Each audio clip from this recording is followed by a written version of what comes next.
नमस्कार, news now की खबर फटाफट में आप सभी का स्वागत है। मैं हूं आपके साथ राबिया। आइए डाल लेते हैं गुजरात की दिन भर की खबरों पर।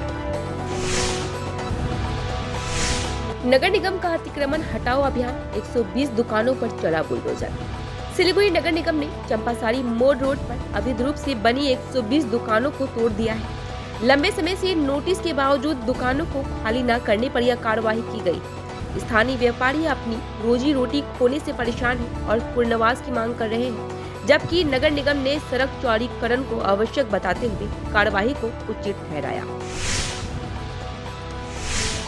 भारत चीन सीमा पर 1 जनवरी को नाथुला बॉर्डर पर्यटकों के लिए बंद रहेगा।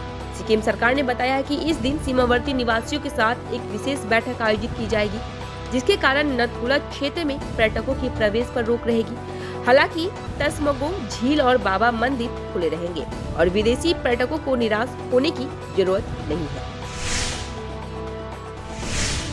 बीएसएफ ने भारतीय किसान की जमीन बांग्लादेशियों के कब्जे से छुड़वाई।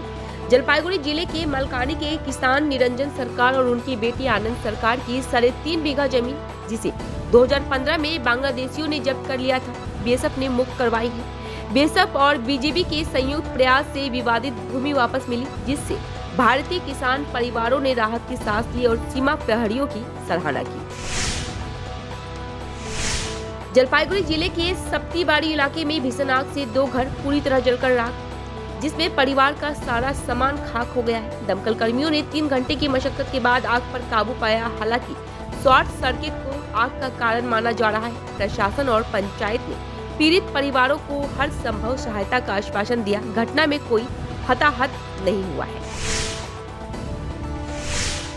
जलपाईगुड़ी में जलढाका नदी पर बन रहे गाइड बांध में अनियमितताओं का आरोप लगा है। भूमि संरक्षण समिति का दावा है कि 2.72 करोड़ रुपए की परियोजना में ठेकेदार सिंचाई विभाग के नियमों का पालन नहीं कर रहा है। सीमित अध्यक्ष मोमिनुर इस्लाम ने बताया कि छोटे पत्थरों का उपयोग हो रहा है, जिससे बांध की मजबूती पर सवाल उठ रहे हैं। ग्रामीणों ने सिंचाई विभाग को शिकायत दर्ज कराई है।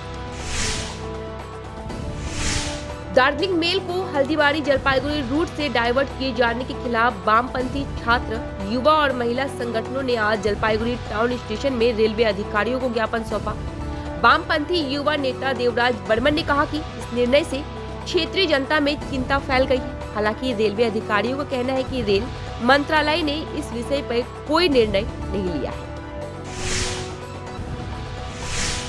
सामसिंग पहाड़ियों के योंगटोंग गांव में जलपाईगुड़ी ट्रेकर्स क्लब ने 6 दिवसीय पर्वतारोहण प्रशिक्षण शिविर आयोजित की, जिसमें 82 छात्रों ने भाग लिया।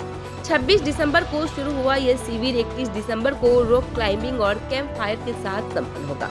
प्रशिक्षक भास्कर दास ने बताया कि शिविर का उद्देश्य प्रकृति से जुड़ाव और पर्वतारोहण में रुचि बढ़ाना है।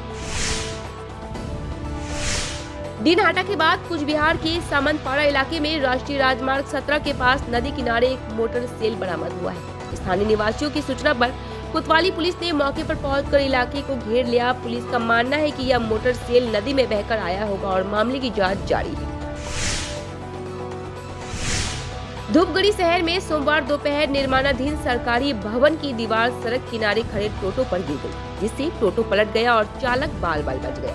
हादसा फुटबॉल मैदान के पास हुआ, जहां आर्ट गैलरी का निर्माण चल रहा था। दीवार गिरने से पूरे इलाके में दहशत फैल गई है और स्थानीय निवासियों ने निर्माण में सुरक्षा की कमी और काम की गुणवत्ता पर आक्रोश व्यक्त किया। धूपगढ़ी नगर परिषद के उपाध्यक्ष राजेश कुमार सिंह ने मौके पर पहुंचकर मामले की जांच का आश्वासन दिया और ठेकेदार को काम बंद करने का निर्देश दिया। हरिशनपुर के झिकोडांगा गांव में देर रात हुए बम धमाकों से दहशत फैल गई। आरोप है कि पूर्व पति रहीम अली ने अपने पूर्व पत्नी हलीमा परवीन के घर पर बम फेंके। हलीमा का दावा है कि धमकी और दुर्व्यवहार के चलते उसने तलाक लिया था, लेकिन रहीम लगातार उसे परेशान कर रहा है। वहीं रहीम ने आरोपों को निराधार बताया और पुलिस में मामला दर्ज कर जांच शुरू कर दी है।